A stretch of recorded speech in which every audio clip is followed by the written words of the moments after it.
ಇನ್ನು BJP JDS ನಾಯಕರ ಸಮನ್ವಯ ಸಭೆ ಇವತ್ತು ಬೆಳಗ್ಗೆ 11 ಗಂಟೆಗೆ ನಿಗದಿಯಾಗಿದೆ. ಬೆಂಗಳೂರಿನಲ್ಲಿ ಒಂದು ಮಹತ್ವದ ಸಭೆ ನಡೆಯಲಿದೆ. ರಾಧಾ ಮೋಹನ್ ದಾಸ್ ಅಗರ್ವಾಲ್ ಅವರ ನೇತೃತ್ವದಲ್ಲಿ ಈ ಒಂದು ಮೀಟಿಂಗ್ ಅನ್ನು ಕರೆಯಲಾಗಿದೆ. ಬಿಜೆಪಿ ಮತ್ತು ಜೆಡಿಎಸ್ ನಾಯಕರ ಸಮನ್ವಯ ಸಭೆ ಇವತ್ತು ನಡೆಯಲಿದೆ. ಬೆಳಗ್ಗೆ 11 ಗಂಟೆಗೆ ಬೆಂಗಳೂರಿನಲ್ಲಿ ಒಂದು ಸಭೆ ನಿಗದಿಯಾಗಿದೆ.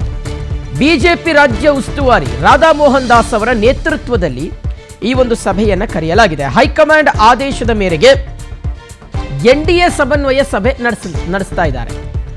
ಈ ಒಂದು ಸಭೆಗೆ ಕೇಂದ್ರ ಸಚಿವ ಎಚ್.ಡಿ. ಕುಮಾರಸ್ವಾಮಿ ಅವರು, ಬಿ.ವೈ. ವಿಜೇಂದ್ರ, ಪ್ರಹ್ಲಾದ್ ಜೋಶಿ, ಆರ್. ಅಶೋಕ್, ಛಲವಾದಿ ನಾರಾಯಣ ಸ್ವಾಮಿ ಹಾಗೆ ಜೆಡಿಎಸ್ ಶಾಸಕಾಂಗ ಪಕ್ಷದ ನಾಯಕ ಸುರೇಶ್ ಬಾಬು ಸೇರಿದಂತೆ ಹಲವರು ಭಾಗಿಯಾಗ್ತಾರೆ. ಎರಡೂ ಪಕ್ಷದ ನಾಯಕರ ಮಧ್ಯೆ ಮೈತ್ರಿಯಲ್ಲಿ ಒಂದಷ್ಟು ಭಿನ್ನಮತಗಳು, ಅಸಮಾಧಾನಗಳು ಕೇಳಿ ಬಂದಿರುವಂಥ ಹಿನ್ನೆಲೆಯಲ್ಲಿ ಇದ್ರ ಬಗ್ಗೆ ಇವತ್ತು ಚರ್ಚೆ ಮಾಡ್ತಾರೆ. ಸೊ ಮೈತ್ರಿ ಅನ್ನುವಂಥದ್ದು ಕಳೆದ ಲೋಕಸಭೆ ಚುನಾವಣೆಯಲ್ಲಿ ಯಾವ ರೀತಿಗೆ ಒಟ್ಟೊಟ್ಟಿಗೆ ಹೋಯಿತು ಅಂತ, ನೆಕ್ಸ್ಟ್ ಅಪ್ಕಮಿಂಗ್ ವಿಧಾನಸಭೆ ಚುನಾವಣೆಯಲ್ಲೂ ಸಹ ಈ ಮೈತ್ರಿ ಯಾವ ರೀತಿಗೆ ಗಟ್ಟಿಯಾಗಿ ಹೆಜ್ಜೆ ಹಾಕಬೇಕು ಅನ್ನೋದ್ರ ಬಗ್ಗೆ ಇವತ್ತಿನ ಸಭೆಯಲ್ಲಿ ಚರ್ಚೆ ಆಗುತ್ತೆ. ಮೈತ್ರಿ ನಾಯಕರ ನಡುವೆ ಇರುವಂಥ ಭಿನ್ನಮತದ ಬಗ್ಗೆ ಇವತ್ತು ಹಿರಿಯ ನಾಯಕರು ಚರ್ಚೆ ಮಾಡ್ತಾರೆ. ನಿರ್ಧಾರದಂತೆ ನಡೆಯಬೇಕು, ಹೈಕಮಾಂಡ್ ಏನು ನಿರ್ಧಾರ ತೆಗೆದುಕೊಳ್ಳುತ್ತೋ ಅದರಂತೆ ನೀವು ನಡೀಬೇಕು ಅನ್ನುವ ನಿರ್ಣಯವನ್ನು ಪಾಸ್ ಮಾಡಿಕೊಳ್ಳುವಂಥ ಸಾಧ್ಯತೆ ಇದೆ. ಎರಡೂ ಪಕ್ಷದ ನಾಯಕರು ಇವತ್ತು ನಡೆಯುವಂಥ ಸಭೆಯಲ್ಲಿ ಭಾಗಿಯಿರ್ತಾರೆ. ರಾಧಾ ಮೋಹನ್ ದಾಸ್ ಅವರ ನೇತೃತ್ವದಲ್ಲಿ ಈ ಒಂದು ಸಭೆ ನಿಗದಿಯಾಗಿರುವಂಥದ್ದು. ಎಚ್.ಡಿ. ಕುಮಾರಸ್ವಾಮಿ ಅವರು ಇರ್ತಾರೆ ಈ ಒಂದು ಸಭೆಯಲ್ಲಿ. ಮೈತ್ರಿ ನಾಯಕರ ನಡುವೆ ಇರುವಂಥ ಭಿನ್ನಮತದ ಬಗ್ಗೆ ಚರ್ಚೆ, ಹಿರಿಯ ನಾಯಕರ ನಿರ್ಧಾರದಂತೆ ನಡೀಬೇಕು ಅನ್ನುವ ನಿರ್ಣಯವನ್ನು ಪಾಸ್ ಮಾಡುವಂಥ ಸಾಧ್ಯತೆ ಇದೆ. ಮುಂಬರುವ ಹಿರಿಯೂರು ಉಪಚುನಾವಣಾ ಟಿಕೆಟ್ ಹಂಚಿಕೆಯ ಬಗ್ಗೆ ಚರ್ಚೆ ಆಗುವಂಥ ಸಾಧ್ಯತೆ ಇದೆ. ಪರಿಷತ್ ಚುನಾವಣೆಯಲ್ಲಿ ಆದಂಥ ಅಡ್ಡ ಮತದಾನದ ಬಗ್ಗೆಯೂ ಸಹ ಚರ್ಚೆ ಆಗುತ್ತೆ ಅಂತ ಹೇಳಲಾಗ್ತಾ ಇದೆ. ಎರಡೂ ಪಕ್ಷದ ಶಾಸಕರನ್ನ ವಿಶ್ವಾಸಕ್ಕೆ ತೆಗೆದುಕೊಂಡು ಹೋಗುವಂಥ ವಿಚಾರ, ಆಮೇಲೆ ಸರ್ಕಾರದ ವೈಫಲ್ಯಗಳನ್ನು ಯಾವ ರೀತಿಗೆ ಒಟ್ಟಾಗಿ ನಿಂತು ಹೋರಾಟ ಮಾಡಬೇಕು ಅನ್ನೋದ್ರ ಬಗ್ಗೆ ಚರ್ಚೆ ಮಾಡ್ತಾರೆ.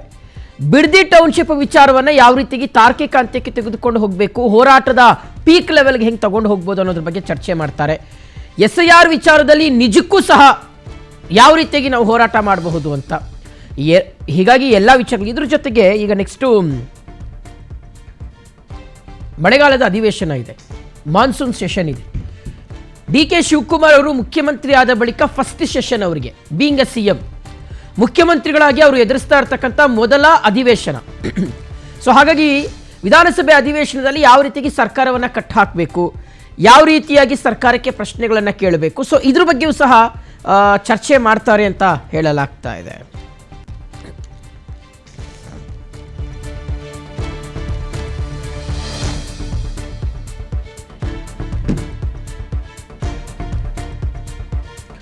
ಓಕೆ, ಡೀಟೇಲ್ಸ್ ಕೊಡ್ತಾರೆ ನಮ್ಮ ಪ್ರತಿನಿಧಿ ಹನುಮಂತರಾಜು. ಈಗ ನ್ಯೂಸ್ ಡೆಸ್ಕಿಂದ ಲೈವಲ್ಲಿ ಕನೆಕ್ಟ್ ಆಗ್ತಾ ಇದ್ದಾರೆ. Hanumantharaju, good morning. ಸೊ ಇವತ್ತು 11 ಗಂಟೆಗೆ ಸಭೆ ನಡೆಯಲಿದೆ, ಮೈತ್ರಿ ನಾಯಕರು ಸಭೆ ಮಾಡ್ತಾರೆ. ಯಾವೆಲ್ಲ ವಿಚಾರಗಳು ಪ್ರಸ್ತಾಪ ಆಗುವಂಥ ಸಾಧ್ಯತೆ ಇದೆ? ಶಿವು, ಏನು ಸಮನ್ವಯ ಸಮಿತಿ ಸಭೆ ಖಾಸಗಿ ಹೋಟೆಲ್ನಲ್ಲಿ ಇವತ್ತು ಏನು 11 ಗಂಟೆಗೆ ನಿಗದಿಯಾಗಿದೆ. ಈ ಸಭೆಯಲ್ಲಿ ಏನು ರಾಜ್ಯ ಉಸ್ತುವಾರಿ ಸಚಿವರಾದಂಥ ರಾಧಾ ಮೋಹನ್ ದಾಸ್ ಅಗರ್ವಾಲ್ ಕೂಡ ಇರ್ತಾರೆ. ಜೊತೆಗೆ ಕೇಂದ್ರ ಸಚಿವರಾದಂತಹ ಏನು ಎಚ್.ಡಿ. ಕುಮಾರಸ್ವಾಮಿ ನೇತೃತ್ವದಲ್ಲಿ ಈ ಸಭೆ ಜರುಗುತ್ತೆ. ಏನು ಈ ಹಿನ್ನೆಲೆಯಲ್ಲಿ ಏನು BJP ಹಾಗೂ JDS ನಡುವೆ ಏನು ಸಾಕಷ್ಟು ಭಿನ್ನಾಭಿಪ್ರಾಯ, ಏನು ಅಡ್ಡ ಮತದಾನ ನಡೆದ ನಂತರದಲ್ಲಿ, ವಿಧಾನ ಪರಿಷತ್ ಚುನಾವಣೆ ಆದ ನಂತರದಲ್ಲಿ ಎಲ್ಲ ಒಂದು ಕಡೆ ಮೈತ್ರಿಯಲ್ಲಿ ಬಿರುಕು ಉಂಟಾಗಿತ್ತು ಅನ್ನೋದು ಸ್ಪಷ್ಟವಾಗಿ ಕಾಣ್ತಿತ್ತು. ಒಂದು ಅಡ್ಡ ಮತದಾನ ಆದ ಹಿನ್ನೆಲೆಯಲ್ಲಿ ಸಾಕಷ್ಟು ಬಹಿರಂಗವಾಗಿ ಹೇಳಿಕೆಗಳನ್ನು ಕೊಡ್ತಾ ಬರ್ತಿದ್ರು. ಈ ಹಿನ್ನೆಲೆಯಲ್ಲಿ ಇಂದು ಏನು ಹೈಕಮಾಂಡ್ ಸೂಚನೆ ಇರೋದ್ರಿಂದ ಯಾವುದೇ ರೀತಿಯಾಗಿ ಮೈತ್ರಿ ಬಗ್ಗೆ ಯಾರು ಕೂಡ ಅಪಸ್ವರ ಮಾಡಬಾರ್ದು. ಎಲ್ಲಿ ಈಗಾಗಲೇ ಏನು ನಿರ್ಧಾರ ತಗೋತಾರ, ಹೈಕಮಾಂಡ್ ಯಾವ ನಿರ್ಧಾರ ತಗೋತಾರ, ಜೊತೆಗೆ ಹಿರಿಯ ನಾಯಕರು ಯಾವ ನಿರ್ಧಾರ ತಗೋತಾರ ಅದಕ್ಕೆ ಬದ್ಧವಾಗಿರಬೇಕು ಅಂತೇಳಿ ಎಲ್ಲ ನಾಯಕರಿಗೆ ಹಾಗೂ ಶಾಸಕರಿಗೆ ಇವತ್ತು ನಿರ್ಣಯವನ್ನು ಪಾಸ್ ಮಾಡೋ ಸಾಧ್ಯತೆ ಇದೆ.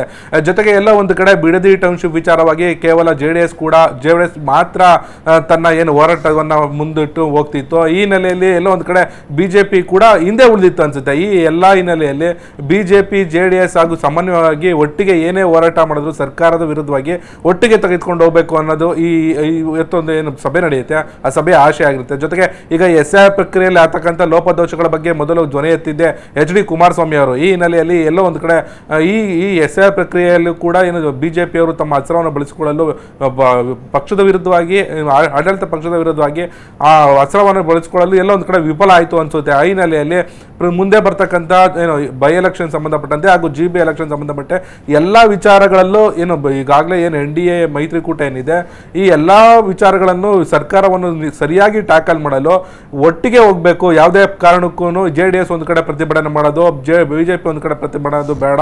ಒಟ್ಟಾಗೆ ಹೋಗಿ ಸರ್ಕಾರವನ್ನು ಟ್ಯಾಕಲ್ ಮಾಡಬೇಕು. ಈ ನಿಟ್ಟಿನಲ್ಲಿ ಮುಂಬರುವ 2028ನೇ ಚುನಾವಣೆಗೆ ನಾವು NDA ಮೈತ್ರಿಕೂಟ ಅಧಿಕಾರಕ್ಕೆ ತರಬೇಕು ಹಿನ್ನೆಲೆಯಲ್ಲಿ ಇವತ್ತು ಸಮನ್ವಯ ಸಮಿತಿ ಸಭೆ ನಡೆಯುತ್ತೆ. Shivu. Okay Hanumantharaju, thank you ತಮ್ಮೆಲ್ಲ ಡೀಟೇಲ್ಸ್ಗಾಗಿ.